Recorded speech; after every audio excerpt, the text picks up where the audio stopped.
of sahur is that to give you strength during the day. If you have eaten up to your throat, you won't even make the Fajr Salat. If you have eaten up to your throat, you'll be in the bathroom and all Fajr Salat will finish. And you will probably wake up at Zuhr time because your stomach is full, you're sleeping throughout the day.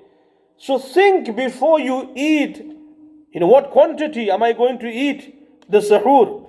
Abu Hurairah radiyallahu ta'ala anhu, he said, the Rasul sallallahu alayhi wasallam said, Ni'ma sahur al-mu'min at-tamar.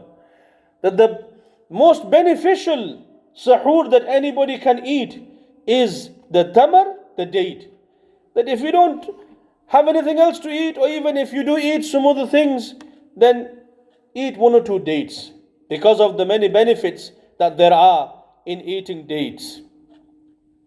So now you have taken part in sahur, 5-10 minutes before Subha Sadiq, you brush your teeth.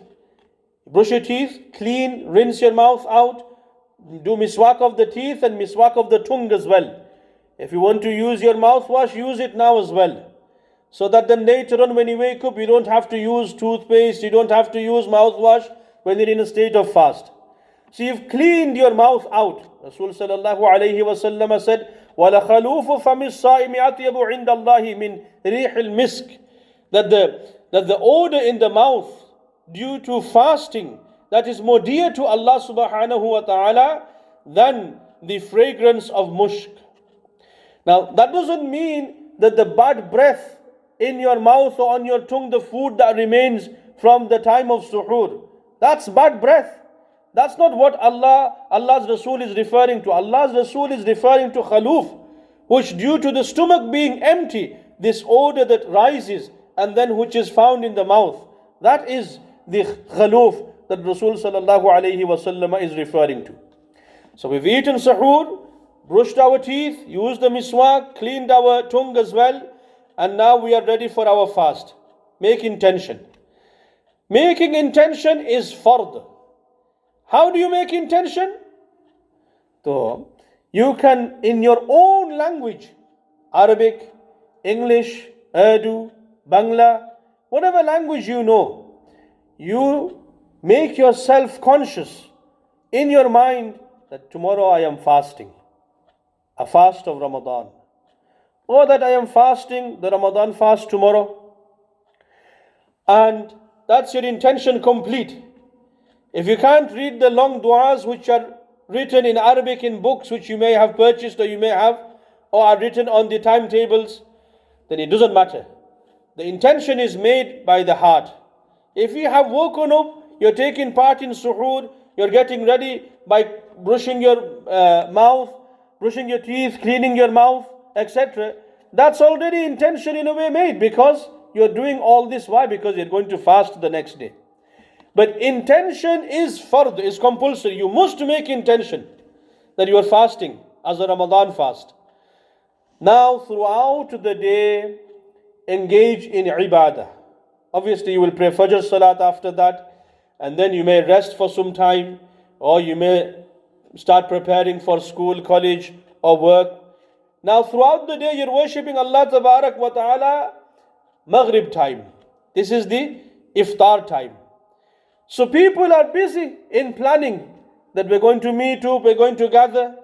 Maybe the restrictions is a good thing and blessings in disguise, that we won't be able to gather in many places and have the big lavish iftar parties where half the food are wasted and thrown away afterwards. Iftar time, iftar means to break fast. Iftar means to break your fast.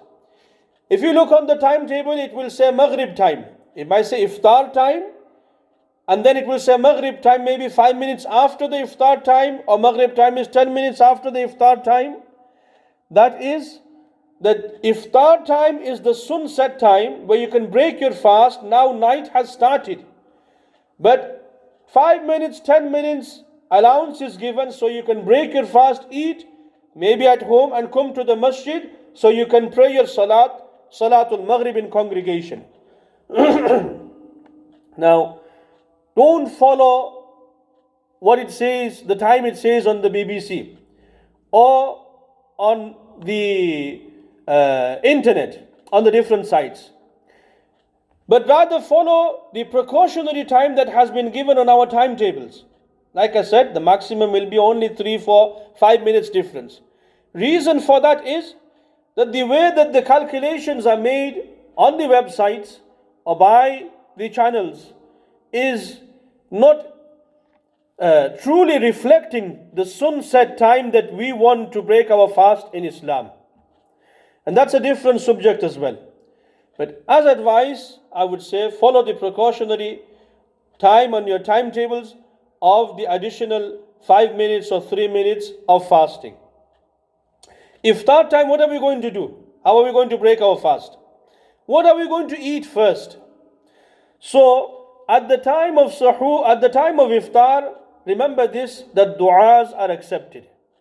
In the hadith it mentions fasting person at the time of iftar, when he makes du'a, then the du'as are accepted. So engage in du'a. Now, we see that before the iftar time, we make long, lengthy du'as. But soon as it is the iftar time, during that time, and after that time, nobody makes du'as anymore. But the muhaddithun say that the du'as are accepted at the time of iftar, although we start to make du'a before the time of iftar. So once you've broken your fast, make some du'as at that time also. What are we going to break our fast with? And again, Anas bin Malik radiyallahu ta'ala anhu, he narrates, قال كان النبي صلى الله عليه وسلم يفطر على رطبات. The Prophet sallallahu alaihi wasallam, he used to break his fast with a fresh date which hasn't fully ripened yet. Not a fully ripened date, which looks like sometimes a small plum, etc. And the reason for this is that in this date there is the most water which is going to benefit us. And there is it's the most beneficial type of dates that a person can eat. Now, he used to break his fast يفطر على رطبات قبل أن يصلي, before performing his salat. So it's not that it's Maghrib salat time, let's press salat first and then we will break our fast. No. The practice of Nabi sallallahu alayhi wasallam is break your fast upon whatever it may be. After breaking your fast, now pray your Maghrib salat. Then the masla was that with what do we break our fast? In this hadith narrated by Imam Tirmidhi rahimahullah ta'ala, that he used to break his fast with rutab, a date which has not become ripe yet, fully ripe yet. فَإِن لَمْ يَكُنْ رُطَبَاتٍ, if there wasn't a date which had fully ripened, then فَتَمَرَاتٍ, a date that had fully ripened. And فَإِن لَمْ يَكُنْ تَمَرَاتٍ, if there was no date in the house, then حَسَى حَسَوَاتٍ مِّن مَا, he used to take a few sips of water and break his fast. And after drinking the water, or after breaking his fast, Rasul sallallahu alayhi wasallam, he used to recite this dua narrated by Imam Abu Dawud rahimahullah ta'ala, ذهب الظمأ وابتلت العروق وثبت الأجر إن شاء الله. That this gives you enjoyment and joy when you've achieved something. Allah said, don't eat and don't drink. And I have not eaten anything, I have not drunk anything. Now Allah says, it's iftar time, you can break your fast. I'm breaking my fast. And the translation of the dua is that ذهب الظمأ, that the thirst I found myself has been quenched. ذهب الظمأ وابتلت العروق, and the veins throughout my body, there is water now running through them.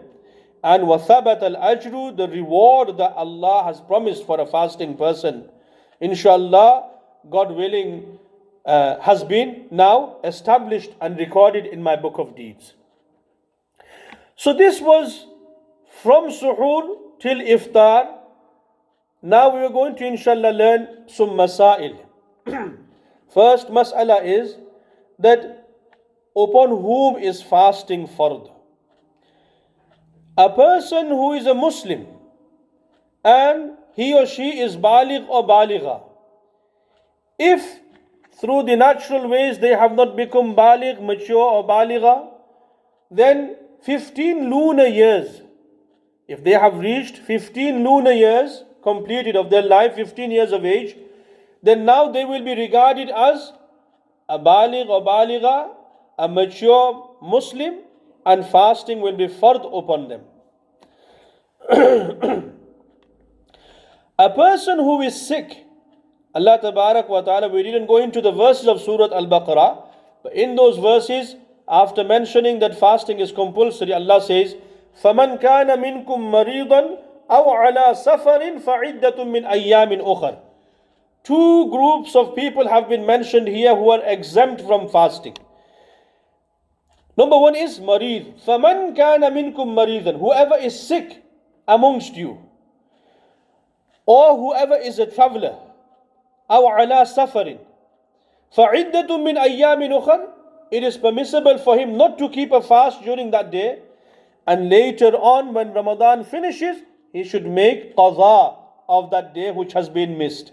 Now, there are people who will translate and give you the meaning of the word sick and marid with all kinds of different meanings. Somebody with the slightest of cough, I have heard, and they have come and said, I can't fast, I'm a marid.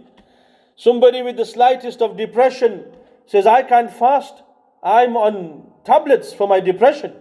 Somebody who has a illness which is not life-threatening, or which is not going to increase due to them fasting, they will understand from the translation and they will say, I'm not fasting, I'm excused. No. The masla is that a sick person is he that the current illness he finds himself in will intensify because of him fasting, or he will suffer another illness due to fasting, meaning yaqeenan, with certainty he knows that this will happen, or the recovery from the illness he is in is going to be prolonged due to him fasting. These are the kind of conditions we need to find in a person to say that yes, he is marid, therefore he is exempt from fasting. Again, the advice will be, if you find yourself in any condition and you think or you are worried that should I fast, should I not, consult the local masjid's imam and sit down and ask them that this is the condition I find myself in, should I fast or should I not? Again, a practicing Muslim doctor who is experienced in this field, you should ask them also, consult with them also. A person who is a musafir, before Subha Sadiq, he must have started his journey. Only then he will be a musafir and Shari'i Safar. If it's not Shari'i Safar, or he starts his journey after Subha Sadiq, then he is not exempt.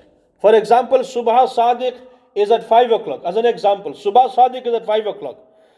5 o'clock I woke up and I'm getting ready for my journey. 6 o'clock, 7 o'clock I start the engine and now I'm starting my journey. I am not exempt. Why? Because I have started my journey after Subha Sadiq. But if 4:30, 4:40 I started my journey, because my journey I started and I'm a Shari'i Musafir, meaning I'm traveling such a distance that I'm going to become a Musafir Shar'an according to Quran and Hadith, then now I am exempt from fasting, meaning if I want, I don't have to fast, but I will have to make qaza one day for this missed fast. So Allah Tabarak wa Ta'ala has made fasting easy. Look, the people who are minor, under 15 years of age, or who are not mature yet, then they don't have to fast. People who are very elderly, they don't have to fast. They can give sadaqatul fitr amount for each day of fasting that they have missed. If they don't, and they are at their deathbed, then they should make wasiyat that I am dying, but this many days I didn't fast, neither did I pay sadaqatul fitr. This is wajib upon me. From the money I am leaving behind, please pay that amount. And people who are of any age, but who are marid or who are musafir, then they don't have to keep a fast. They are exempt. Moving on to the last part of the session is that when you are fasting, what is going to nullify and invalidate your fast, and what is not going to nullify and invalidate your fast. And with this, inshallah, we will conclude. What we are going to mention here are basic and general masail. People listening, or other people who are fasting during the month of Ramadan, they will know their own situation that they find themselves in, or something might happen, and the advice is, please consult a alim that you know, you're connected with, or the imam of your local masjid. You can go to them, approach them, phone them, and say that this is what happened. I was doing this and this happened. Is my fast still valid, or is it invalid? If you don't find anyone to ask, then the doors of Madrasa Baitul Ilm is always open. You can ring the number, you can speak with Mufti Shihabuddin Sahib, and he will inshallah give you an answer regarding any matter, not just about what nullifies fast or not. There will be zakat masail, sadaqatul fitr masail. These are the masail which every scholar will be dealing with at the moment. So remember, you can ask anytime.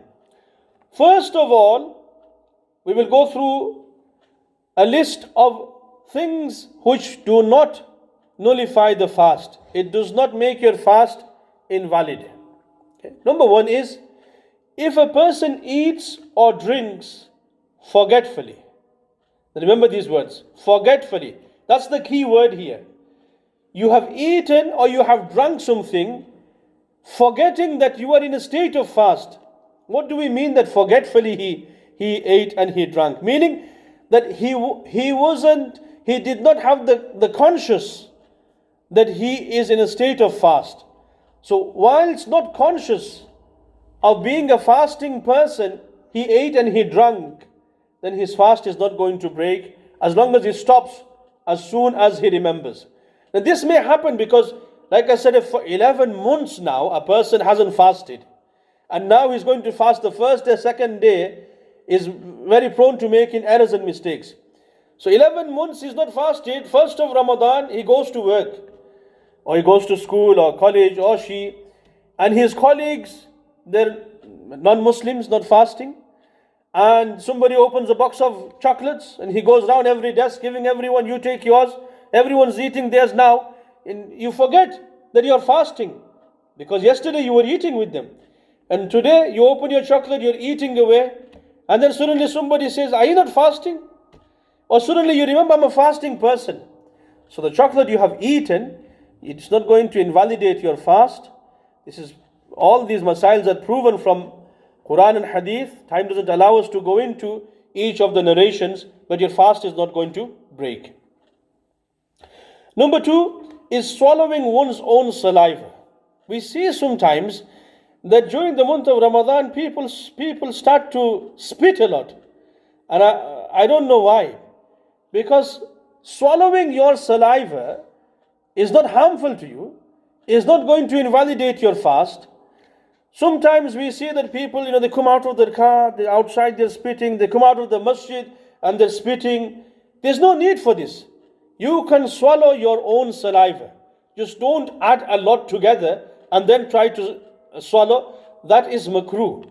But swallowing your own saliva is not going to invalidate your fast. Neither is the wetness you find inside your mouth after performing wudu or rinsing your mouth out going to invalidate your fast. For example, you performed wudu. So you put water in your mouth. And remember, don't gargle or anything because we don't want water going down the throat. Just rinse, light rinse of your mouth. When you take the water out, you find still that there is some wetness in your mouth. And in the wudu areas and in the sinks, etc., you'll see people after rinsing their mouth, they'll be spitting a lot. Why are you doing this? Because I find wetness in my mouth. That wetness that remains is not going to make your fast invalid. Number three is using eye drops. So if a person, for whatever reason, if there was a heat wave or for allergy reasons, person is using eye drops.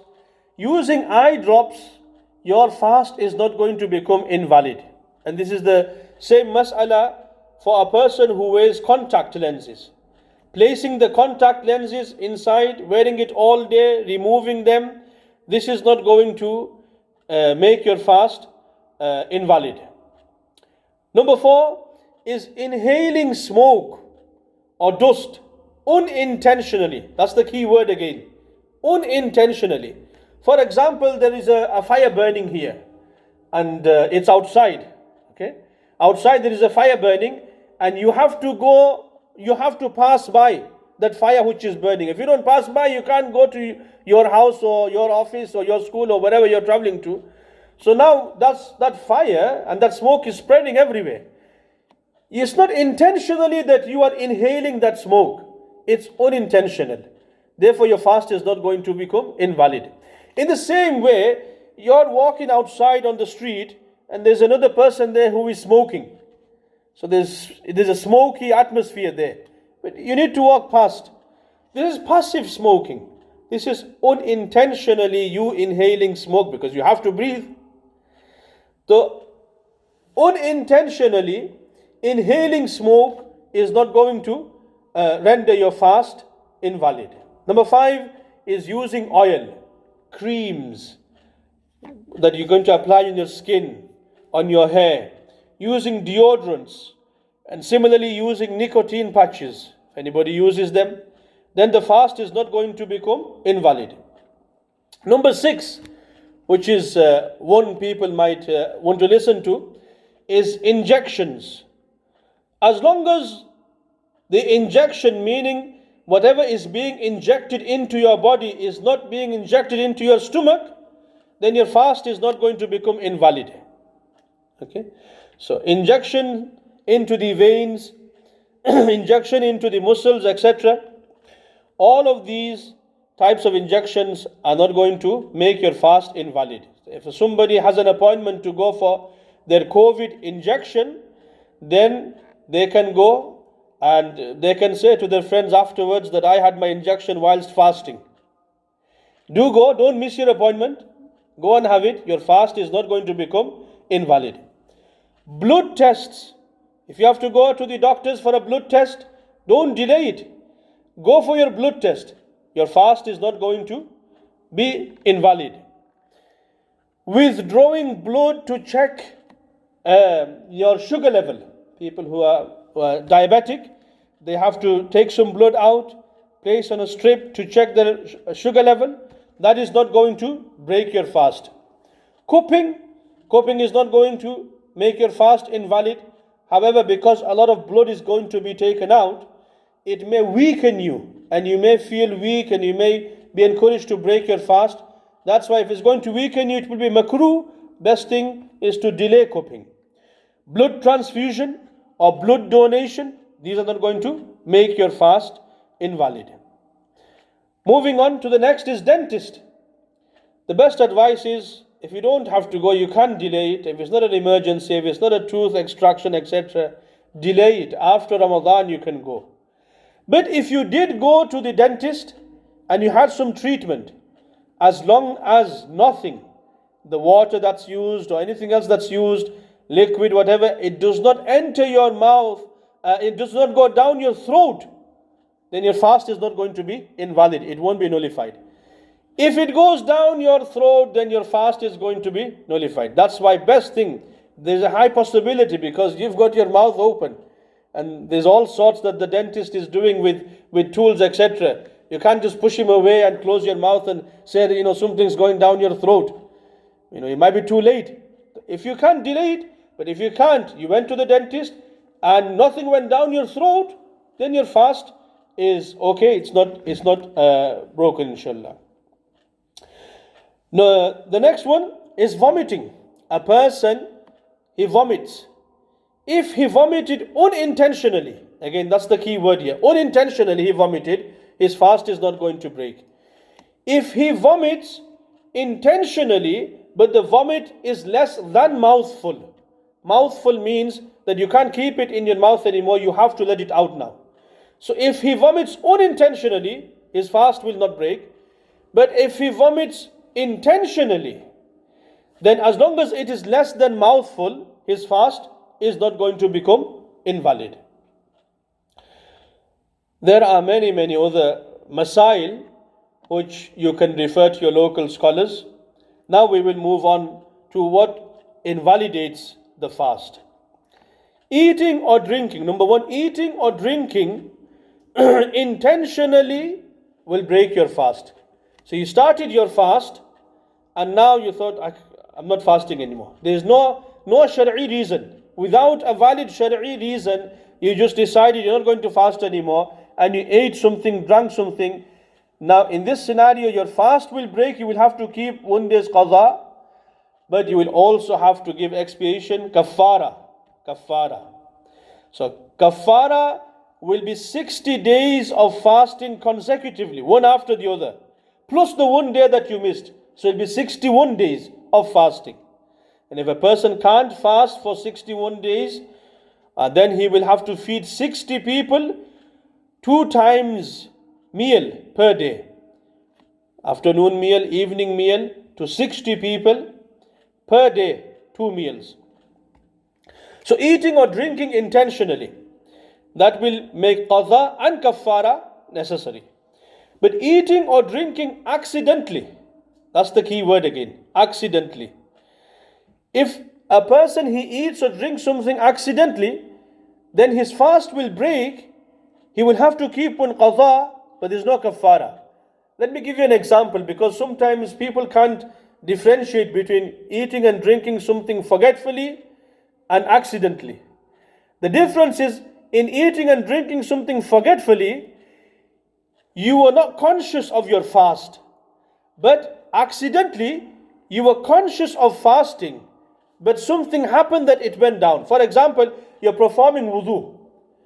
When you're performing wudu, you put water in your mouth, and when you put water in your mouth, you did something, or you were rinsing your mouth in such a way that the water went down your throat. It wasn't intentional, you didn't want to do that, but it went down your throat. Or you were performing wudu, your friend comes from behind and he taps you at the back, and you did this and water went down your throat. This is accidental. So now your fast will break. Next is number 2, gum bleed. People suffer from gum bleeds. If your gums are bleeding, what you have swallowed, if the blood is same or more than the saliva, then your fast is going to become invalid. But if there is more saliva than the blood, then your fast is not going to become invalid. Number 3, in between your teeth. That's why I said at the time of suhoor, at the end, brush your teeth and clean your mouth properly. But something remained in between your teeth or in your mouth somewhere. It is the amount of a chickpea or more. The amount of a chickpea or more, and you swallow that, take that in, your fast is going to break. But let me point this out as well. If you take that out of your mouth, and then even if you make it half now, and you put it in your mouth and you swallow it, now your fast is going to break, even though it was less than a chickpea if you take it out. The equivalent of a chickpea or more is if you don't take it out, it's inside your mouth and it remained, as food does remain sometimes, then your fast is going to break. Number 4, using nasal spray. Now, when you're using nasal spray, the substance that you are spraying, if that passes the throat, or if you're using nose drops, nasal spray or nose drops, meaning that you are placing something inside your nose, whatever that chemical may be, if it goes down the throat, then your fast will break. If it doesn't, then your fast will not break. Number 3, people sometimes go for examinations, tests. They have different illnesses, endoscopy. So your fast will become invalid, because if the camera that is being sent down, on it there is no lubricant, there is nothing on it, just the camera itself, then your fast will not be invalid, because it's going down and it's being brought back out, nothing is going to remain in your stomach. But the lubricant, if that is used, or anything else used, with that it's going to go down, then your fast is going to become invalid. Any medicine, last one here, any medicine which is inserted due to any illness, people have many kinds of different conditions, may Allah protect us all and give us shifa, ameen, in the back passage, then your fast is going to break, will become invalid. With some of these, there are some difference of opinions. Again, do consult with your local masjid imam or whoever you are connected with, whichever scholar you see, you regard to be reliable or you have a good connection with. Contact them, explain your situation, what has happened. Inshallah, they will give you the correct answer. May Allah tabarak wa ta'ala accept our gathering. May Allah subhanahu wa ta'ala accept the efforts of Madrasa Baitul Ilm. May Allah tabarak wa ta'ala give us the courage to continue serving His deen. May Allah tabarak wa ta'ala give us the strength to fast throughout the month of Ramadan, make it easy for us and make it a safe month of fasting. Wa akhiru da'wana alhamdulillah rabbil alameen.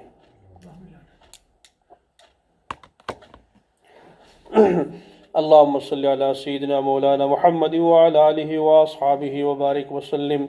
سبحان الله والحمد لله ولا إله إلا الله والله أكبر ولا حول ولا قوة إلا بالله. لا إله إلا الله وحده لا شريك له له الملك وله الحمد يحيي ويميت بيده الخير وهو على كل شيء قدير.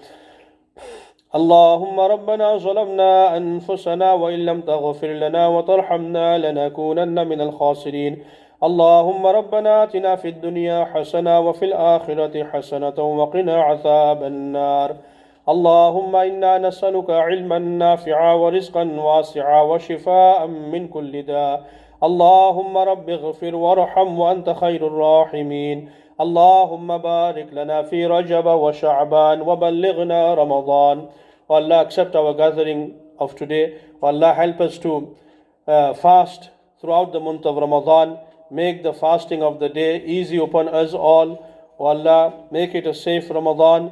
O Allah, help us to perform the Taraweeh Salat and worship you abundantly. O Allah, those people who are sick and ill, give them cure. O Allah, accept all our efforts and keep us all steadfast upon the deen. سبحان ربك رب العزة عما يصفون وسلام على المرسلين والحمد لله رب العالمين.